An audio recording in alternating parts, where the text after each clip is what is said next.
10, 12 और रविवार। आप सबका स्वागत और धन्यवाद। नारायणं नमस्कृत्यां नरं चैव नरोत्तमं देवीं सरस्वतीं व्यासं ततो जयमुदीरयेत्। नष्टप्रायेषु भद्रेषु नित्यं भागवत सेवया भगवती उत्तम श्लोके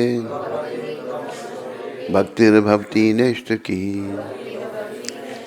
विजय के साधन स्वरूप इस श्रीमद् भागवत का पाठ करने सुनने के पूर्व मनुष्य को चाहिए कि वह श्री भगवान नारायण को, नरोत्तम नारायण ऋषि को, विद्या की देवी माता सरस्वती को तथा ग्रंथकार श्रील व्यास देव को नमस्कार करे। भागवत की कक्षाओं में नियमित उपस्थित रहने तथा शुद्ध भक्त की सेवा करने से हृदय के सारे दुख लगभग पूर्णतः विनष्ट हो जाते हैं और उन पुण्य श्लोक भगवान में अटल प्रेमा भक्ति स्थापित हो जाती है, जिनकी प्रशंसा दिव्य गीतों से की जाती है। तो मेरे प्यारे हरिभक्तों, माताओं, नित्य भागवत का सेवन करने के लिए कहा, नित्यम भागवत सेवया। नित्य भागवत सेवन से और शुद्ध भक्तों की सेवा से। इस समय के जैसे में शुद्ध भक्त प्रभुपाद है, और ये कभी मत सोचो वो नहीं है, वो थे, अब भी हैं और भविष्य में भी हमेशा के लिए रहेंगे। जैसे भगवान थे, भगवान हैं, भगवान सदा रहते हैं। ऐसे ही भगवान के भक्त हैं। प्रभुपाद जी भी सदा के लिए, अभी भी आप उनसे प्रार्थना करोगे तो आपकी मदद करेंगे, आपका सहयोग करेंगे। बहुत सारे लोग कहते हैं जी ऐसा नहीं हो रहा, कैसे प्रोग्रेस होगी? तो प्रभुपाद के चरणों में प्रार्थना करो और उनकी सेवा करो। उनकी सेवा भी कैसी होगी? अभी तो वो नहीं है। सेवा उनकी ये नहीं कि शरीर की सेवा, एक होता है बपू, एक होता है बानी। बपू शरीर, बानी आवाज, उनकी शिक्षा। तो बानी रूप में वैष्णव सदा साथ में रहते हैं। प्रभुपाद जी की सेवा, उनकी आज्ञा पालन करो। उन्होंने कहा भक्ति करो। हमको समझा भक्ति करनी है, भक्ति में मन को लगाना है। और उन्होंने कहा कि प्रचार करो। कोई आपके संपर्क में है उसको बोलो, भगवान का नाम लो, उसको गीता दो या भागवत दो। और उन्होंने क्या कहा कि नियमों का पालन करो, नियमों का पालन। तो अगर हम ये सब बातें जो प्रभुपाद जी ने बताई हैं, शास्त्र में थी लेकिन हम भूल गए थे।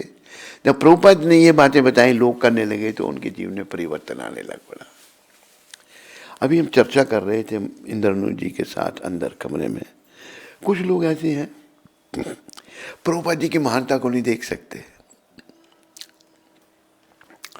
वो दोष ढूंढते हैं। क्यों? क्योंकि खुद उनकी भावना में कोई प्रगति नहीं हुई। आध्यात्मिक जीवन में प्रगति याद रखो बड़ी जरूरी है। जब तक हम आध्यात्मिक पथ में प्रगति नहीं करेंगे ना, तो हमें कुछ समझ नहीं आएगा। और आध्यात्मिक पथ में प्रगति करने के लिए प्रभुपाद जी जैसे महान वैष्णव की कृपा चाहिए। ये कभी नहीं सोचना हम तो भगवान से प्रार्थना करते ही सोच के भगवान है विग्रह रूप में। ऐसे ही भगवान के भक्त होते हैं, वो भी विग्रह रूप में है। हरि न जन हरि जेवा, भगवान के भक्त भगवान जैसे हैं। तो भक्तों की सेवा और भागवत का नित्य सेवन, इससे हृदय के सारे दुख लगभग पूर्णतः विनष्ट हो जाते हैं।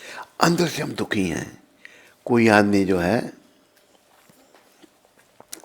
एक बार मैं लॉस एंजलिस में था, तो एक व्यक्ति आया मेरे पास, बड़ा तगड़ा जवान सा। उसने प्रवचन सुना तो कहता है कि मैं बड़ा डिस्टर्ब रहता हूँ। देखने में बड़ा अच्छा लग रहा है, सेहत भी अच्छी, लेकिन मन डिस्टर्ब है उसका, आत्मा दुखी है। सुखी वो है जिसकी आत्मा प्रसन्न है। तो आत्मा की खुराक जैसे शरीर की खुराक भोजन है। भोजन नहीं करेंगे तो बीमार हो जाएंगे, कमजोर हो जाएंगे। लेकिन हम भोजन की ओर बड़ा ध्यान देते हैं, आत्मा की ओर ध्यान नहीं देते। प्राय लोग ऐसे ही हैं। किसी को बड़ा पद मिल गया, उसे उल्टे सीधे काम शुरू कर देता है। मदिरा पान करेगा, मांसाहार करेगा और धूम्रपान करेगा। वो उसमें तो बस यही जीवन है। आज की देखो, शीर्ष से हमारे बुजुर्ग कहते थे, जिन्होंने अंग्रेज़ों का राज देखा है, वो कहते थे कि अंग्रेज़ों के राज में लोग सुखी थे।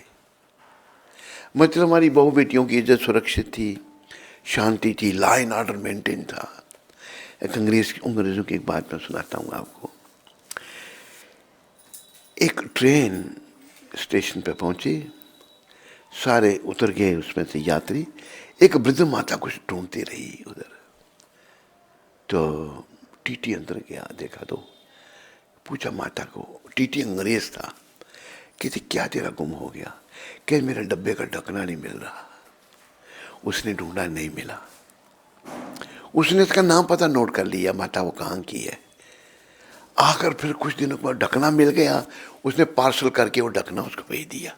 2 पैसे का ढकना हुआ, 2 आने पार्सल में लगे। मतलब ये उनका चरित्र था। लेकिन अभी अपना राज्य क्या आया कि लोगों की दुर्गति हो गई। लोग जो हैं, हमारी बहू बेटियों की तो सुरक्षित नहीं है, कोई सुख शांति किसी में नहीं है, ईमानदारी नहीं है, सब बेकार हो गया, सब बेकार हो गया।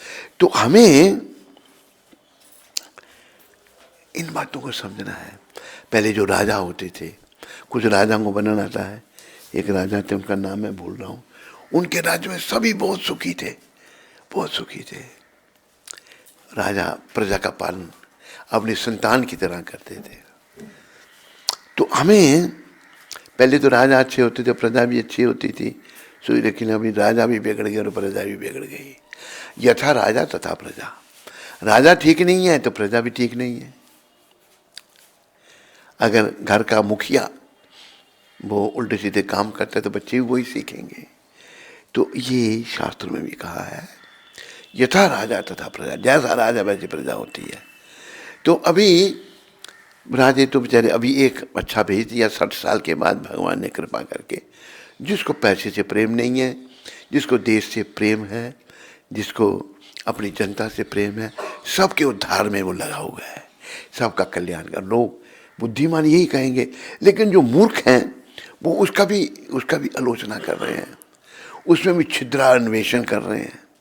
अभी जैसे कि व्यक्ति, हंसने की बात है, एक व्यक्ति को एक 60 साल राज करने वालों से मिला कि देखो ये जो मोदी है ये भारत को 500 साल पीछे ले गया। क्या क्या अज्ञानता की बातें कर रहा है। वो भी आदमी बढ़ाते, उसने कहा ठहर जाओ, तुम योगी को आने दे, तुम त्रेता युग में पहुंच जाएगा। वो उसका ही बाप निकला, मोदी योगी को आने दे त्रेता युग में पहुंच जाएगा। तो मूर्ख लोग ऐसे ही, कुछ उनको कुछ दिखता ही नहीं। देखो आत्मा नाम मान्यते जगत। जो चोर है उसको सभी चोर दिखते हैं। इन्होंने ऐसा, इनको अच्छा आदमी भी अच्छा नहीं लगता। उनका कसूर नहीं, उनके स्वभाव का, उनके कर्मों का कसूर है। कर्म बेचारों के इतने बुरे हैं कि उनको अच्छाई कोई दिखती नहीं, हर जगह दोष निकालेंगे वो। तो हमें जो है खुद ही सुधरना है। अभी ये जो क्या कहते हैं प्रजातंत्र जो है, गुरु महाराज ने इसका वो अनुमोदन नहीं किया, इसको वो नहीं, ठीक नहीं समझा। प्रभुपाद कहते थे डेमोक्रेसी अंग्रेजी में, कहते डीमन क्रेजी, राक्षस पागलों के। क्या डेमोक्रेसी है? एक पागल को कई पागलों ने वोट दे के खड़ा कर दिया, तो उसको पागल ने सही काम थोड़ा करना है। उसने जिसमें लोगों का भला बहुत थोड़ा करना है, उल्टा सीधा ही करना है। लेकिन हमें सीखना है प्रभुपाद कृपा से कि अपने जीवन सफल करना है। जीवन की सफलता जो है भक्ति पथ में, प्रगति में है। किसका मोबाइल बज रहा है? आपको पता ही नहीं? इनका मोबाइल जमा कर लो भाई। आपको पता नहीं आपका मोबाइल बज रहा है जेब में? तो भागवत का एक श्लोक अभी चल रहा है कुछ दिनों से, पहला स्कंद 3 अध्याय 9वां श्लोक। धर्मस्य ही अपवर्गस्य नार्थो अर्थोयो कल्पते, नार्थस्य धर्मकांतस्य कामो लाभाय ही समृता। कहीं आगे तो नहीं पहुंच गया? 8 में है। धर्मा सुनिष्ठिता पुंसम विश्वक्सेना कथा सूया, नोत्पादा ये अधिरति श्रम एव ही केवलम। मनुष्य द्वारा अपने पद के अनुसार संपन्न की गई वृत्तियां यदि श्री भगवान के संदेश के प्रति आकर्षण उत्पन्न न कर सकें तो वह निरी व्यर्थ का श्रम होती है। देखो, काम भी करना है आदमी को पेट पालने के लिए, पर ऐसा काम कोई ना करे, ऐसा काम वो ना करे जैसे वो भगवान को भूलता जाए। आजकल ऐसा ही है, ये काम जितने भी हैं सबको भगवान के बुलाने वाले, भगवान को बुलाने वाले हैं। क्योंकि जो 60 साल राज करने वाले थे वो भगवान में ही नहीं मानते थे, कहते भगवान नाम की कोई चीज़ ही नहीं है। वो भेष बदल कर आए थे बेचारे कोई और भेष धारण कर लिया था कुछ और। कुछ हिंदुओं में से उनके समर्थक बन गए और उन लोगों को शरीर के स्तर पर लाया। देखो, जब लोग शरीर के स्तर पर आते हैं उनको मन की शांति नहीं मिल सकती। जो प्रायः शरीर के लिए कार्य करते हैं वो कभी सुखी नहीं रह सकते। उसका उदाहरण है जानवर, पशु सारे शरीर के स्तर पर है।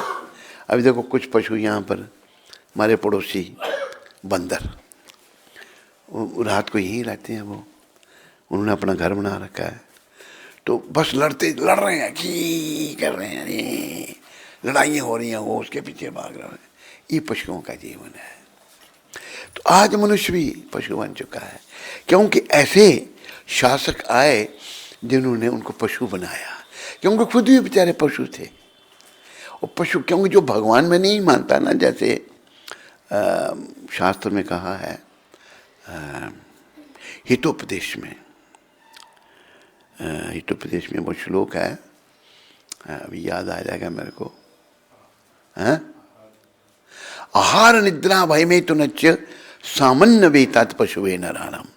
हितोपदेश में ये ज्ञान दिया है, खाना, सोना, इंद्रियों का तर्पण करना और अपनी रक्षा करना। आहार निद्रा भय में तो नच सामान्य वेतात पशुवे नराणाम। ईटिंग, स्लीपिंग, मेटिंग, डिफेंडिंग, ये मनुष्य और पशु में एक जैसा है या नहीं है? सब नहीं बोल रहे। हम खाते हैं, पशु खाता है। हम सोते हैं, पशु भी सोते हैं। हमारे बच्चे हैं, पशुओं के बच्चे हैं या नहीं है? हम पर कोई आक्रमण करे, हम अपनी रक्षा करते हैं, करते नहीं करते? पशु भी करते हैं। अंतर क्या है? हितोपदेश में कहा कि धर्मों की देशा, मनुष्य धर्म का पालन कर सकता है। धर्म क्या है? भगवान के नियम, लॉज ऑफ गॉड। तो नेता ऐसे आने चाहिए थे जो लोगों को धर्म का पालन करवाते, खुद ही धर्महीन बेचारे, धर्म में नहीं मानने वाले। ऐसे जैसे एक हुए, कौन थे वो अवतार थे ना, देवहूति के पुत्र कपिल भगवान थे, अवतार थे। एक नास्तिक कपिल भी हुआ, वो लोगों को ये सिखाता है कि खाओ पियो और मजा करो। कि वो क्या श्लोक का किसको आता है? वो बेग बारो और स्टील द घी, हाँ है वो, है वो 4 बार, हाँ नहीं, वो भी तो नास्तिक था ना, एक नास्तिक कपिल भी था। तो ये श्लोक निकाले बड़ा, मिल जाए तो ऐसे प्रचारक भी हुए। उन्होंने बोला के बाद, पर मरने के बाद किसने क्या देखा? अरे सब कुछ है मूर्ख, तूने नहीं देखा तो किसी ने देखा ही नहीं। फिर ऐसे भी हुए जिन्होंने दुनिया का बड़ा शोषण किया, लोगों का बड़ा जो है उनका जो मार्गदर्शन खराब कर दिया, लोगों को बुराइयों की तरफ ले गए और लोग परिणाम में दुखी हो गए। अभी देखो, पूरे दुनिया में आप जाए ना, एक बार मैं पता नहीं, हाँ अफ्रीका में था, वहाँ पर एक इटालियन था, इटली का। तो हम अपनी गाड़ी को ठीक करवाने गए थे इटालियन के पास। वो इटालियन जो है, ऐसे बातें चली, उसने भी अपनी भारतीय संस्कृति की, कहते इंडिया का कल्चर सबसे पुराना है। ये वो कह रहा है, इटली का आदमी। इंडिया में ही कल्चर था, संस्कृति थी। यावत् जीवेत सुखम जीवेत, ऋणम कृत्वा घृतम पीवेत, भस्मीभूतस्य देहस्य पुनरागमन कुता भवेत। ये चार्वाक मुनि ने कहा, जब तक मनुष्य जीवित है तब तक घी खाए। घी खाना बड़ा बताया है ना, अमीर आदमी घी खा सकते हैं। आजकल घी खाने से तो क्या कहते हैं, वो हो जाता है, बढ़ जाती है, फैट बढ़ जाए, हैं, कोलेस्ट्रॉल बढ़ जाता है। लेकिन चार्वाक कहते खूब घी खाओ जब तक। यदि आपके पास धन नहीं है तो मांगिए, घी मांगिए।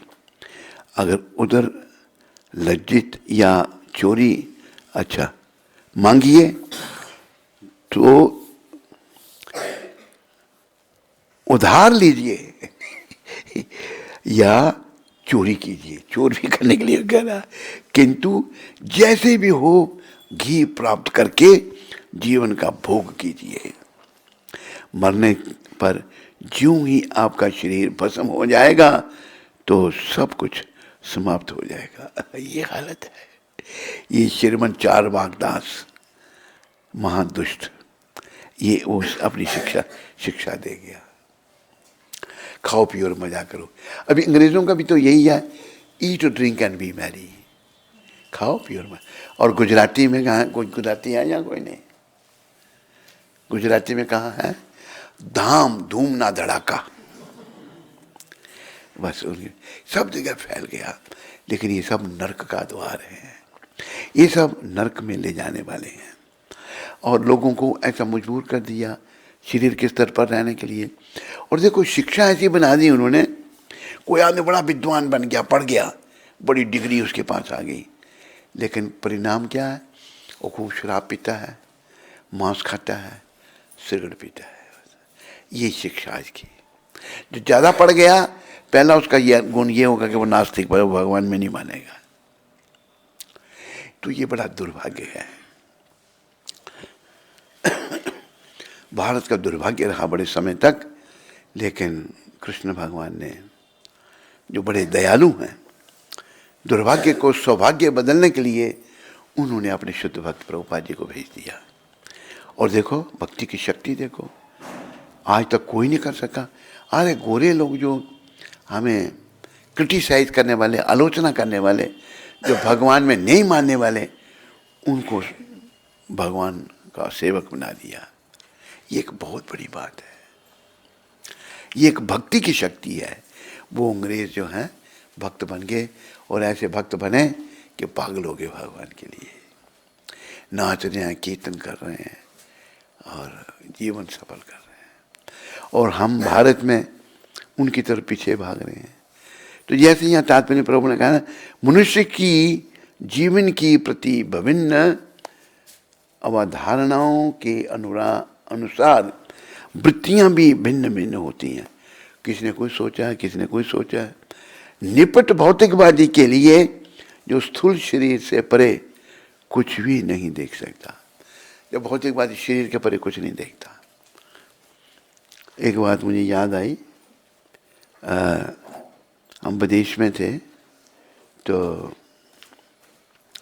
वहाँ पर हम मोम्बासा में थे, तो नैरोबी में हेमा मालिनी को बुलाया प्रोग्राम करने के लिए। तो हमारे लोकल लोगों ने कहा, भाई हेमा मालिनी नैरोबी में आ रही है, तो मोम्बासा में बुलाओ उसको। तो हम गए मिलने के लिए, बन गई, बात हो गई। तो हमने कुछ प्रचार करना चाहा। बड़ी पुरानी बात है ये, पता नहीं 75 है 76 है, या बड़े पुरानी बात, तो या उससे बाद की बात है, पर काफ़ी पुरानी। तो हम उसको प्रचार करने लगे, आत्मा परमात्मा का ज्ञान देने लगे। तो हमारी इतनी बड़ी एक्ट्रेस कहती है क्या है, मरने के बाद सब खत्म हो जाता है। ये उसका जवाब था मेरे को। मैंने माता पिता देखो, बड़ी एक्ट्रेस बनी हुई है ये, पर फिर अभी इस कान के संपर्क में आकर उसका जीवन बदला है, वो भगवान में मान रही है अभी। लेकिन उस समय ये परिस्थिति थी, कहती है बस मरने के बाद सब ही खत्म। और यही सब लोग सोचते हैं, अरे मरने के बाद ही तो असली जीवन शुरू होता है। हमारे शास्त्र यही तो समझा रहे हैं। ये भौतिकवाद जो है ना, ये भारत में बड़ा घर कर गया है। अंग्रेज जो हैं उन्होंने भी बड़ा किया, पर देसी अंग्रेज जब उनके साथ मिल गए और उन्होंने बड़ी बर्बादी की, बड़ा खराबी कर दी। तो प्रभुपाद कृपा से हमने अपने सनातन धर्म को बनाए रखना है और इस भौतिक जो स्थूल शरीर है इसके परे सोचना सीखना है। प्रभुपाद की बात मैंने बताई थी, फिर बताता हूँ कि बॉस्टन यूनिवर्सिटी में प्रभुपाद लेक्चर कर रहे थे। वो पूछा भाई मृतक शरीर और जीवित शरीर में क्या अंतर है। वो कहता मरे हुए में आत्मा नहीं है, जीते में आत्मा है। तो प्रभुपाद ने पूछा जरूरी क्या है, आत्मा या शरीर? उसने कहा आत्मा। कहते इतनी बड़ी ये यूनिवर्सिटी है, आत्मा के बारे में कहाँ पढ़ाया जाता है? कोई जवाब नहीं। उस आत्मा को जानने के लिए हम तो शरीर में आए हैं। भगवान ने गीता में 9वें अध्याय में कहा अर्जुन को, शुरुआत 9वें अध्याय की होती है, राज विद्या राजगुह्यम पवित्रम मिदम उत्तमम प्रत्यक्षावागम धर्मयम सुसुखम कर्तम अप्ययम। अर्जुन, ये जो गीता का ज्ञान मैं तेरे को दे रहा हूं, इस सारी विद्याओं का राजा है। क्या क्या राजा क्यों है ये? इसमें आत्मा और परमात्मा का ज्ञान है। आत्मा का ज्ञान पाने के बाद जीव सुखी हो जाता है, उसके दुखों का अंत हो जाता है। जब तक हम अपने आप को शरीर समझते रहते हैं, शरीर के स्तर पर कार्य करते हैं, तो पशु के स्तर पर आ जाते हैं, 2 टांगों वाले पशु बन जाते हैं। जब हम ये समझेंगे भाई मैं ये शरीर हूं ही नहीं, मैं तो जीवात्मा हूं। और जैसे अर्जुन ने भी ये प्रश्न किया भगवान को कि प्रभु ये युद्ध भूमि में योद्धा मारे जाएंगे तो स्त्रियां विधवा हो जाएंगी, लुप्त पिंडोदक क्रिया, जब जवान स्त्रियां विधवा हो जाएंगी तो फिर वो अनवांछित संतानों को जन्म देंगी। दुष्ट स्त्रियों का शोषण करते हैं पापी जीव जो हैं। तो लुप्त पिंडोदक क्रिया, पिंड नहीं दिया जाएगा पूर्वजों को, तो बस पूर्वज नरकों में चले जाएंगे। तो भगवान ने क्या कहा? अर्जुन का प्रश्न आपको समझ आया होगा। भगवान ने उत्तर दिया, नत्वे वाहुम जातु नासम ना तुम नेमे जना दीपा न चैवा न भविष्यामा सर्वे भयम मता परम। अर्जुन, कोई समय ऐसा नहीं था जब तू नहीं था, जब मैं नहीं था। हम थे अभी, और यही तुम्हारे जो योद्धा तुम्हारे रिश्तेदार खड़े हैं जो, ये भी थे, अभी इन शरीरों में हैं और ये भविष्य में भी रहेंगे। क्या था, क्या है, क्या रहेगा? आत्मा थी, आत्मा शरीरों में है, आत्मा आगे भी रहेगी। वो हमारा असली स्वरूप है और आत्मा परमात्मा का अंश है। भगवान ने भी गीता में सब स्पष्टीकरण किया, ममे वंशो जीव लोके जीव भूता सनातना। सारे जीव मेरे अंश हैं और सनातन हैं। लेकिन अभी क्या कर रहे हैं? मना षष्ठानि इंद्रियानि प्रकृति में स्थानी कर्षति। अभी 6 इंद्रिय मन के साथ जीव बड़ा संघर्ष कर रहा है, मेरी भौतिक प्रकृति पर अपना प्रभुत्व जमाने का प्रयास, कंट्रोल कर रहा है। बड़े बड़े आए, हिटलर बड़ा कंट्रोल किया। किसी को पता कितने लोग मारे उसने? कितने लोगों का खून बहाया? हाँ भाई, तुम बता हैं? 50-60 लाख हैं? 70 लाख। ये तेरे से भी आगे बढ़ गया। तो 50 साल हो गए, 70। और बाकी लोग कितने मारे थे? दूसरे लोग वो कौन थे? हैं? नहीं, 70 में वो भी थे। तो मतलब जूस भी जर्मन में थे।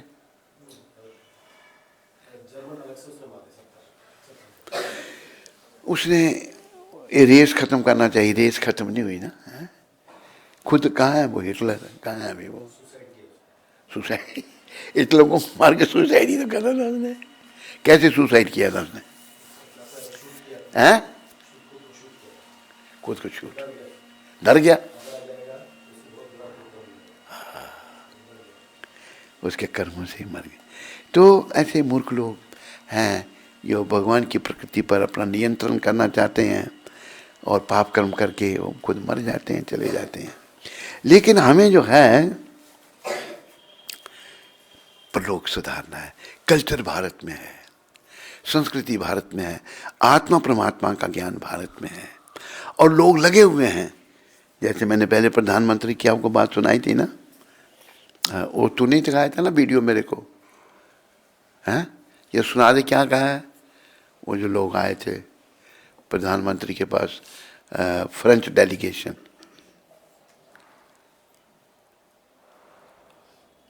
नहीं पता, भूल गए। तेरे को याद है? जोर जोर से बोलो। जो डेलीगेशन आया था वो उन्होंने टूर किया सारा, तो कहते हैं कि आपका बहुत अच्छा कल्चर है और हम बड़े पैसे हैं। तो नेहरू कहता है कि आप उसी चीज़ की तारीफ कर रहे हो जिसको मैं जी जान से लगा, जिसको ख़त्म करने के लिए। ये हमारे पहले प्रधानमंत्री थे कि आप जिसी तारीफ का मैं खत्म करने में लगाऊंगा, उसके 2 शब्दों में खत्म कर दिया उसने। कहाँ है वो अभी आजकल? हैं? अच्छा, मैंने कहा उससे भी निकृष्ट योनि मिलनी चाहिए उनका। तो बड़ी हालत खराब हो गई। लेकिन ये भारत देश जो है महान है। अभी प्रभुपाद जी प्रकट हुए हैं जिन्होंने सुंदर भागवत दिया हमको, सुंदर गीता दी, ठीक तरह से गीता को यथ रूप में समझाया और हम सबको समझने का प्रयास करना है और इसका प्रचार प्रसार करना है। शरीर के स्तर से ऊपर उठना है। जो अपने आप को शरीर समझते हैं और उससे परे वो कुछ देखते नहीं, ये उनकी बड़ी कमी है। ऐसा करना जो है ना, ये अच्छा नहीं है। तो आप कृपा करके प्रभुपाद जी के सब अच्छे सच्चे अनुयायी बनो और जीवन को सफल करो।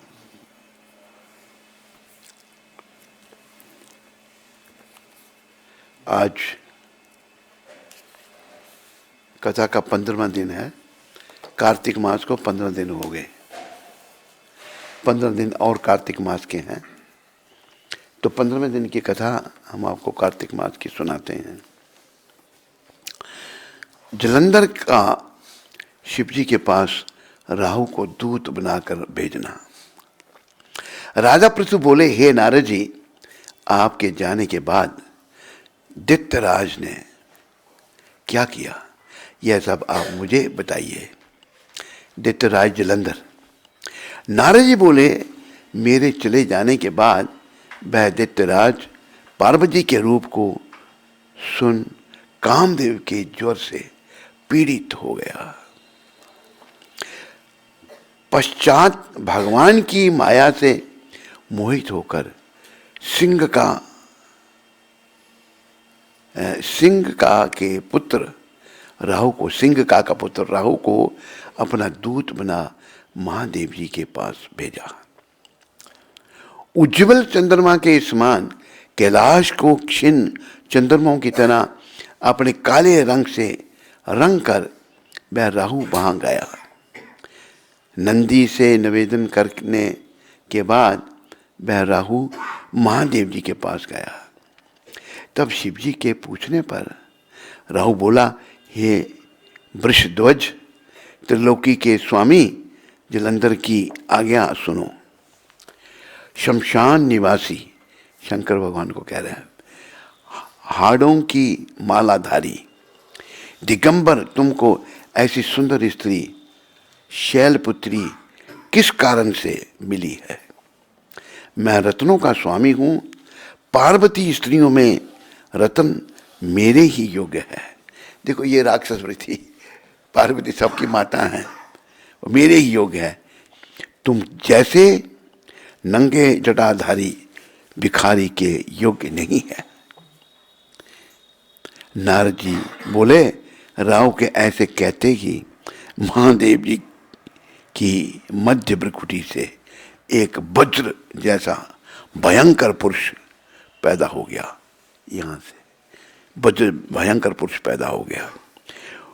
उसका सिंह के समान मुख था, लहलाती जीव थी, उसके नेत्रों में ज्वाला थी, आग लग रही थी नेत्रों में।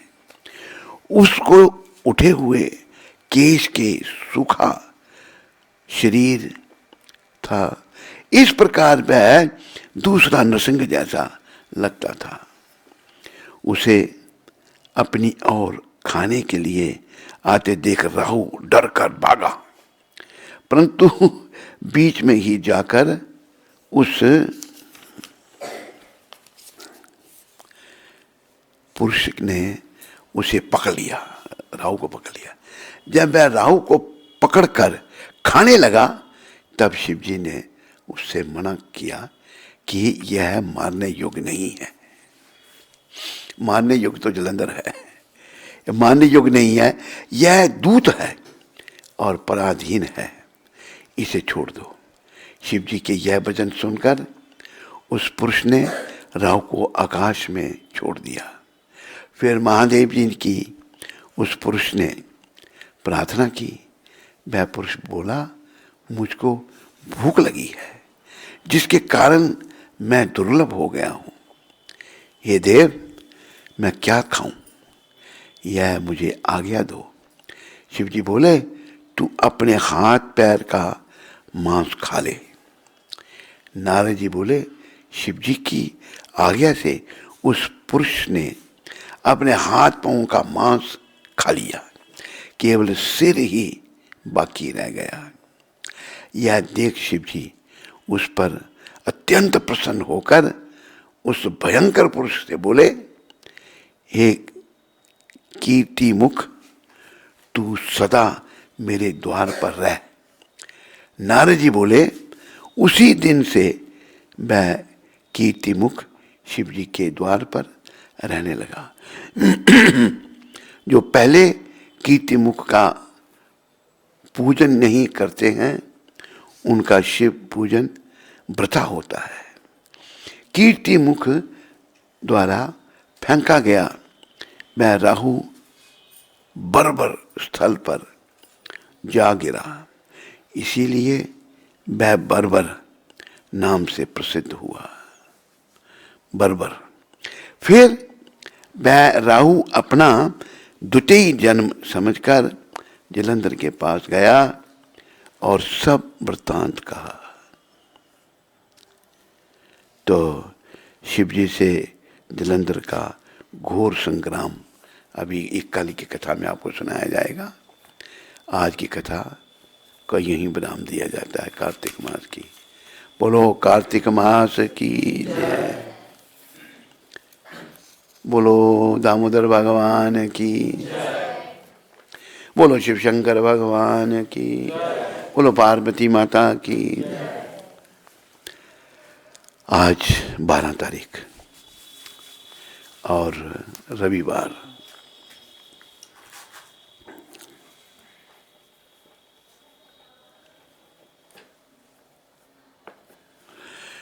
ये शब्द प्रभुपाद जी ने सुबल दास को पत्र में लिखे थे, जो आज की शिक्षा प्रभुपाद जी, आज का जो शिक्षा अमृत है। कीर्तन का सिद्धांत है कि उसके द्वारा भगवान का गुणगान किया जाए, न कि भीड़ को आकर्षित किया जाए। यदि श्री कृष्ण उसे अच्छी तरह सुनते हैं तो वे कुछ गंभीर भक्तों को उस स्थान पर आने के लिए कहेंगे।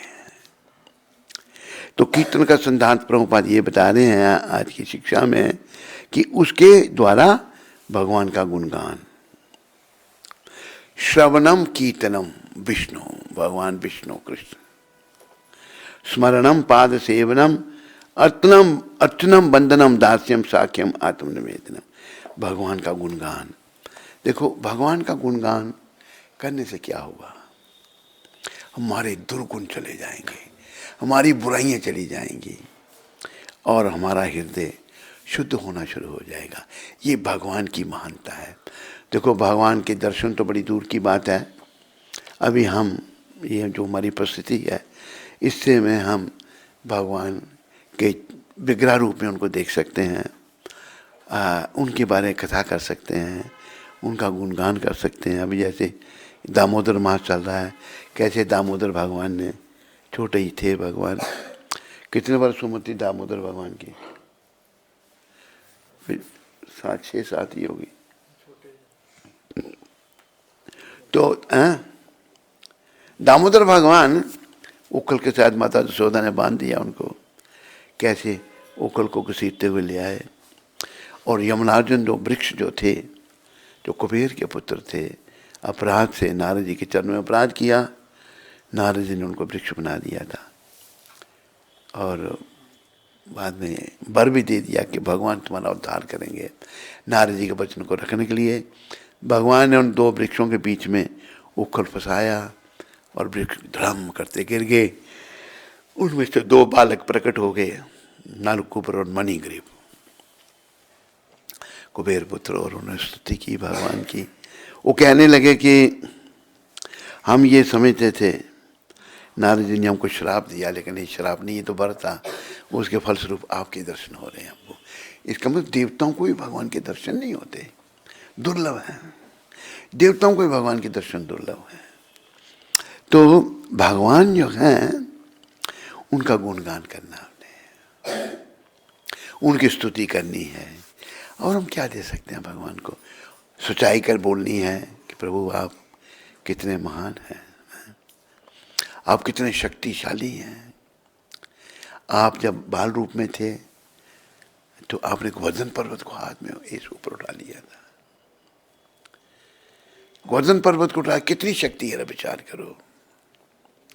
और जब महाभारत का युद्ध हो रहा था तो भगवान जो है अपना विराट रूप दिखाया, पता कितना बड़ा था विराट रूप है, ऐसी कई पृथ्वी उसमें डोल रही थी। और भगवान ने अर्जुन को कहा था, अर्जुन दिव्य चक्षु ददामी हम, मैं तुम्हें मेरे विराट रूप को देखने के लिए दिव्य आंखें दे रहा हूं, इन आंखों से तुम नहीं देख सकोगे विराट रूप को। तो भगवान को देखने के लिए दिव्य आंखें चाहिए हमको। ये नहीं कि अभी जैसे प्रभुपाद अन्यत्र कहा है उन्होंने, अगर आंखों में मोतियाबिंद आ जाए तो क्या करना पड़ता है, ऑपरेशन कराना पड़ता है, ठीक तरह दिखाई नहीं देता। इसी प्रकार हमारे आंखों में दोष आ गया है, इनका ऑपरेशन करना पड़ेगा।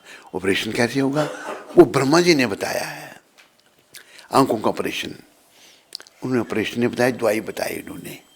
ब्रह्मा जी ने कहा, प्रेम मंजन शुरिता भक्ति विलोचनेन संत सदैव हृदयेषु विलोकयन्ति यम श्याम सुंदर चिंत गुणा स्वरूपम गोविंदम आदि पुरुषम तमहम भजामि। ब्रह्मा जी भी नहीं भगवान को पहचान सके जब भगवान आए थे 5,000 साल पहले। फिर जब भगवान को समझा उन्होंने, फिर उन्होंने ये स्तुति की भगवान की कि प्रभु आपको भौतिक आंखों से नहीं देखा जा सकता। कौन सी आंखों से देखा जा सकता है, जिन आंखों में प्रेम रूपी काजल पड़ा है, आंखों में प्रेम जागृत करना है। जैसे वो सुनाते हैं ना भजन, प्रभु दे परया तयान बीच लाइया क्यों नी आखियां, प्रभु देत रज रज के ते रजाइयां क्यों नी आखियां, रज रज के रजाइयां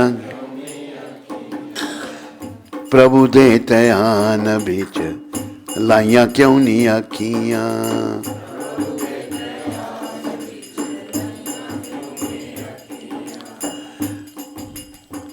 रज रज देख के रजाइयां क्यों नी आखियां, रज रज वेख के प्रभु दे तयान बिच लाइया क्यों नहीं आखियां।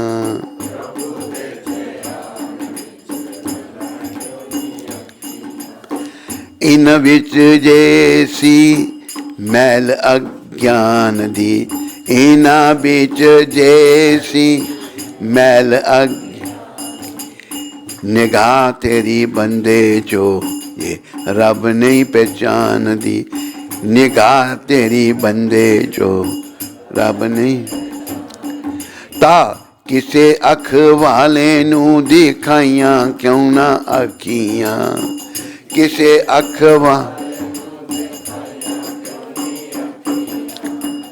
प्रभु दे तयान बिच लाइया क्यों नहीं अखियां।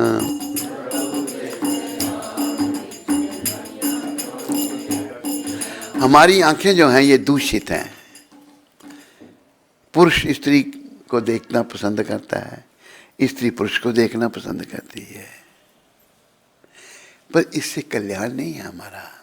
हमारा कल्याण तो बस अगर भगवान के ध्यान में ये आंखें लगेंगी, तो कृष्ण के ध्यान में अगर हमारी आंखें लगेंगी तभी इनका कल्याण है। स्त्री के ध्यान में या और किसी के ध्यान में कि कोई अपने पुत्र से बड़ा प्यार करता है, कोई पुत्री से या कोई बड़े घर से या बाहर से।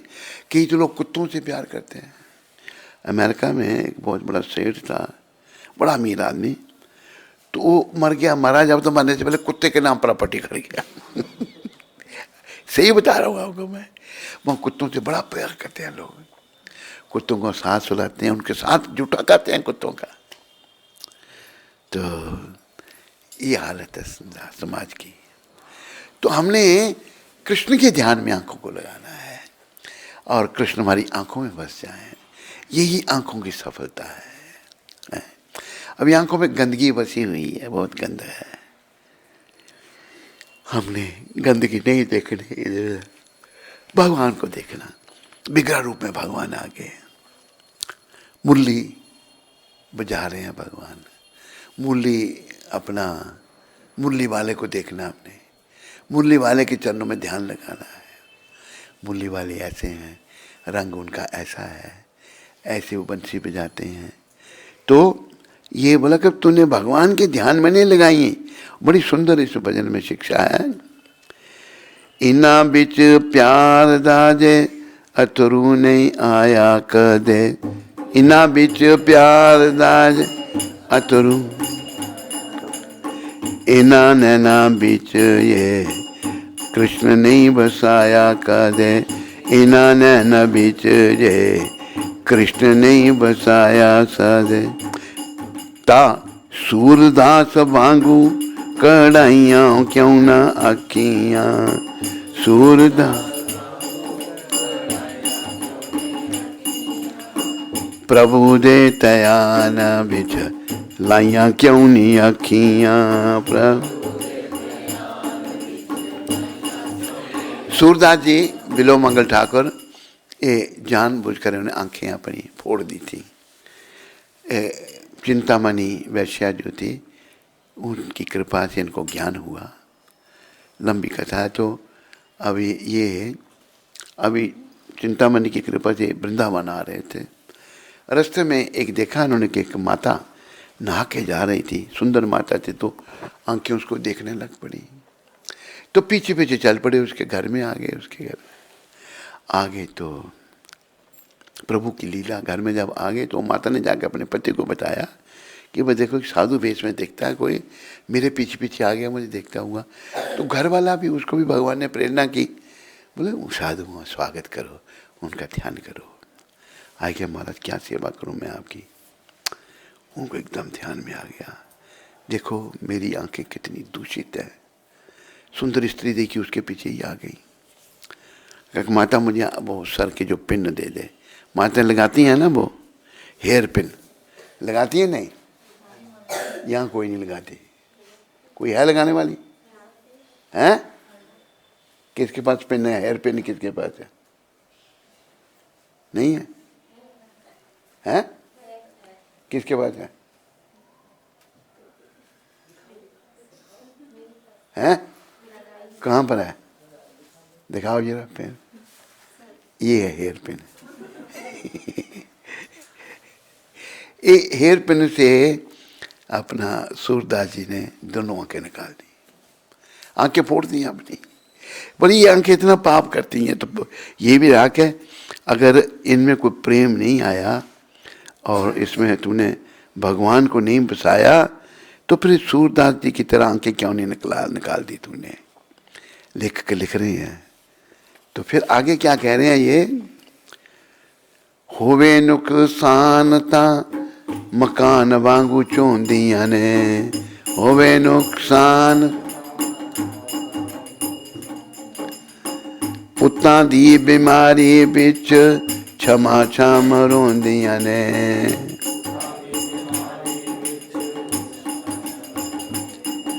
पर ओदी याद बिच बरसाइयां क्यों ना आखियां, ओदी याद बिच बरसाइयां क्यों ना। बड़ा बड़ा सुंदर शिक्षा देखो। कोई नुकसान होता हम रोना शुरू कर देते हैं। होए नुकसान तो मकान जैसे चोते हैं ना, पानी आता है गरीबों के घर में, ऐसे आंखें तेरी रोती हैं। और पुत्र बीमार हो गया, दुखी हो गया। अभी एक फ़ोन आया, कहता महाराज मेरी पत्नी और मेरे छोटे बेटे को डेंगू हो गया है। पर रो रहा था, पता नहीं रो रहा था नहीं। मतलब हम दुखी हो जाते हैं, लेकिन भगवान की याद में नहीं कुछ भी करते हम। उसकी याद में तुमने आंखों से क्यों आंसू नहीं बहाए, पर उस दी याद बिच बरसाइयां क्यों नहीं आखियां।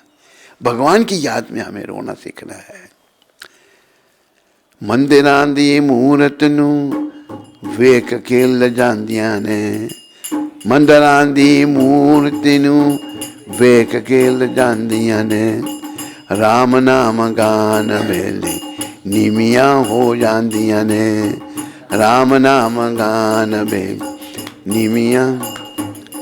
पर पाप बेले शर्माइयां क्यों ना आखियां, पाप बेले शर्माइयां क्यों। प्रभु दे तयान विच लाइयां क्यों नहीं आखियां।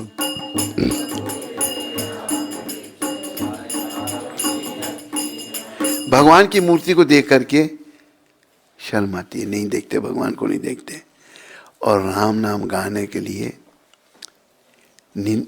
आँखें जो है नीचे नहीं होती, भगवान का नाम नहीं लेते हम, नीचे हो जाती हैं। पर पाप वेले शर्माइयाँ, बुरा कर्म करने में कोई शर्म नहीं आती है हमको, है शर्माइयाँ क्यों नहीं आखियाँ। भगवान अखी कटा पैन नहीं पाप बेशुमार ने, तेरिया दो अखा ओदे नेत्र हजार ने। भगवान हमारी जो दो आंखें हैं ना, भगवान की हजारों आंखों से हमें देख रहे हैं, हमारी करनी को देख रहे हैं। पर उस दी अखा बिच पाइयां क्यों नहीं आखियां। भगवान को हमने देखना है, प्रभु दी ध्यान बिच लाइयां क्यों नहीं आखियां। भगवान के चरणों में अपने मन को, इन आंखों को लगाना है। ये आंखें दूषित हो चुकी हैं, इन आंखों को हमने भगवान के ध्यान में लगा करके भगवान को बिठा लाना था अपनी आंखों में, ताकि अंत में भी हमें बस भगवान ही दर्शन देते। वही जीवन की सफलता है।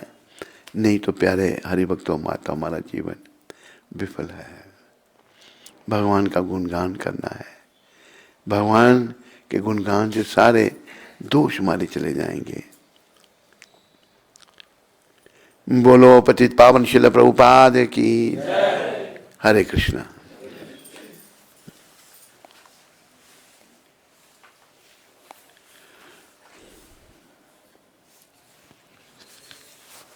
पुष्पक सोनार नासिक से।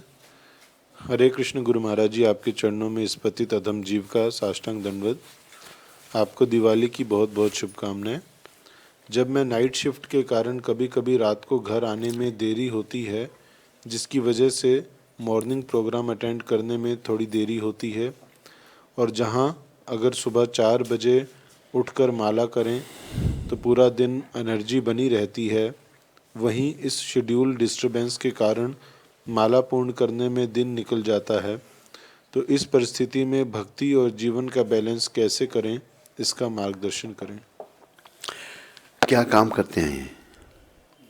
कोई नाइट शिफ्ट कर रहा हूँ। ऐसा है, क्या नाम बताया?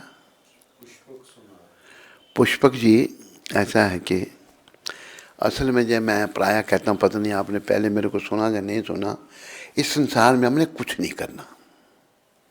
क्यों? क्योंकि हम यहाँ से नहीं हैं, तो कुछ किए बिना रह भी नहीं सकते। तो क्या करना है? जो कुछ करना है भगवान के लिए करना है, कृष्ण के लिए करना है। नाइट शिफ्ट, डे शिफ्ट क्या भगवान के लिए करने में आ जाओ। अगर आपको जीवन सफल करना है, संसार में कुछ भी करोगे, जब आए संसार में जग हंसा हम रोए,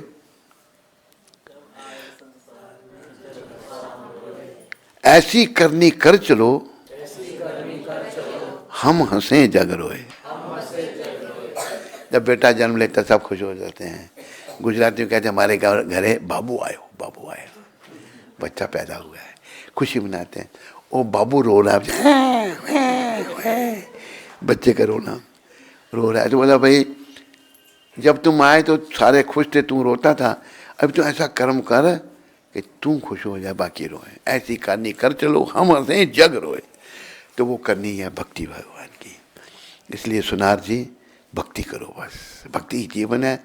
बाकी क्या एडजस्टमेंट करनी है संसार में, सब ऐसे ही है। भक्ति को बढ़ाओ, भक्ति को बढ़ाने से ही सब होगा। ये संसार का जितना भी हम कर रहे हैं ना, जो भी हम कर्म कर रहे हैं, इसको प्रभुपाद जी ने उग्र कर्म कहा है। कुछ नहीं मिलना इसमें से हमको। जो भगवान के लिए जो किया होगा ना, वो ही हमारे काम आएगा। कहा है कि कर लो भजन श्री कृष्ण का, ये काम आएगा। छूटेंगे धन व जन,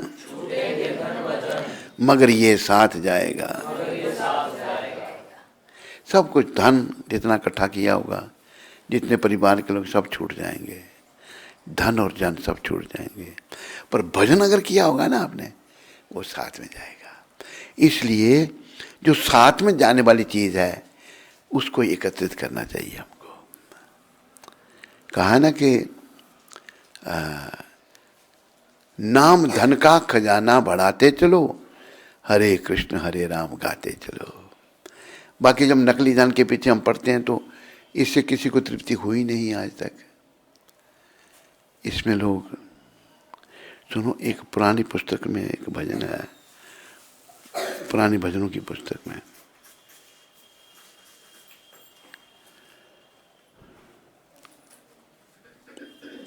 वो गुजराती भजनों में है, बड़ा सुंदर उसने बताया। भाई इतना होगा तो इतना चाहिए, इतना होगा तो इतना चाहिए। गुजराती सेक्शन निकाल के मुझको तुम दे, तब तक अब बोलो आप हरे कृष्णा।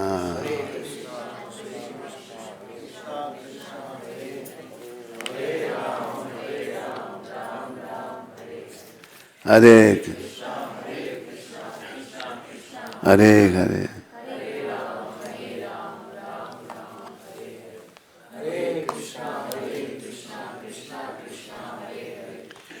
तो तूने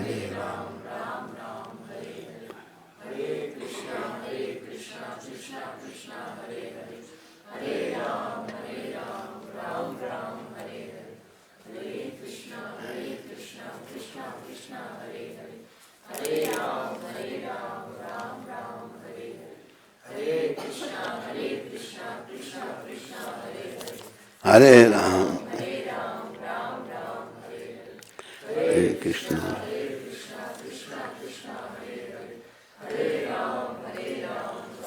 राम हरे कृष्ण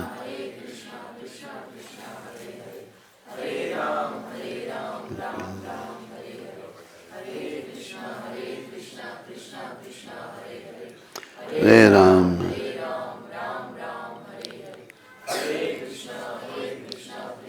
कृष्ण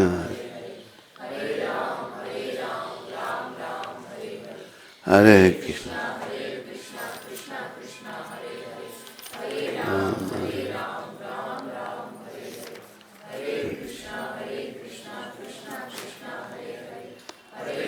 मिला कुछ? कृष्णा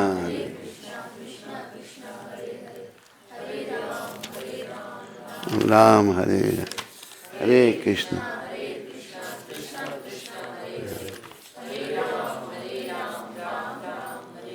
हरे कृष्ण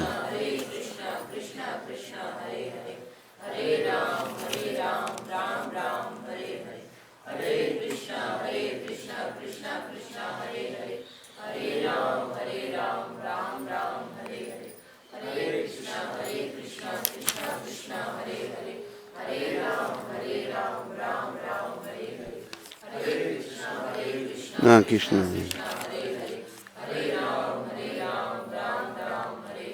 हरे कृष्णा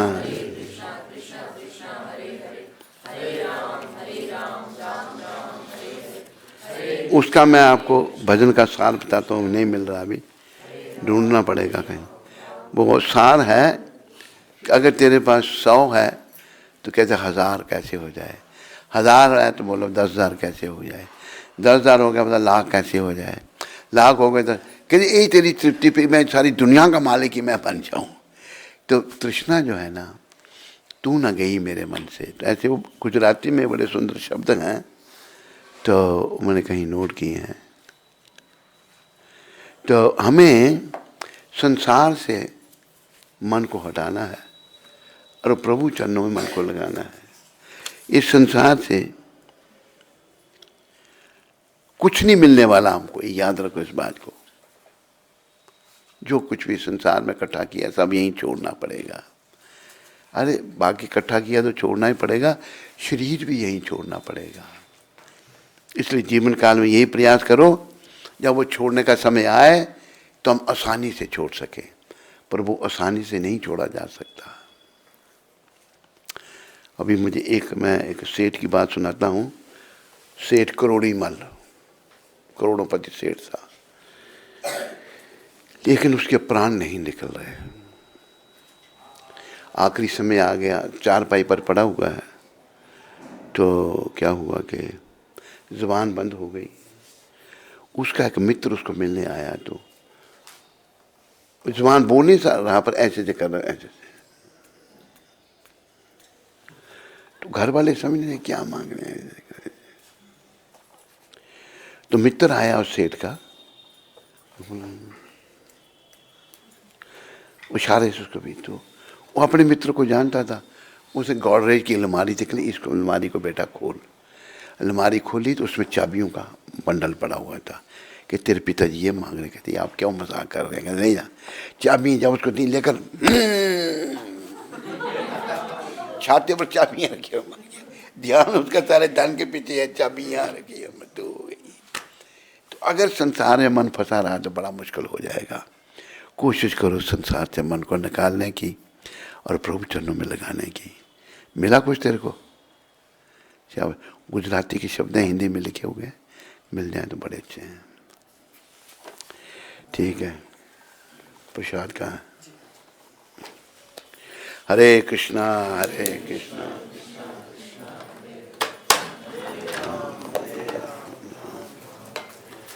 हरे कृष्णा हरे